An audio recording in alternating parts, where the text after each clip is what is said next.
Okay, so what fee you're gonna pay? Let's say application type is permanent residence.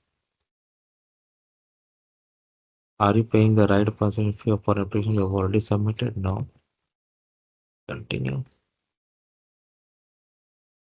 Family sponsorship? Yes.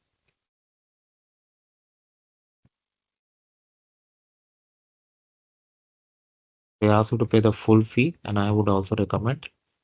So sponsor your partner, spouse or partner. And a right. Yes, I'll say one. Yeah. Biometrics per individual, yes. Comment.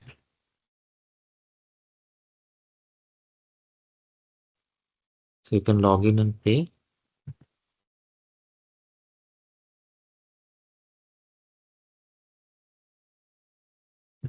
If you don't have an account, click on register. Put the email address.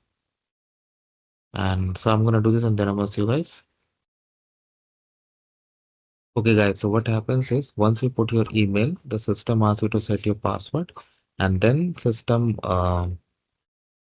sends a code to your email account to verify it. You put the code, you reach here. Here you can select and go and pay the fee, and once you do that, you will get the receipt. So that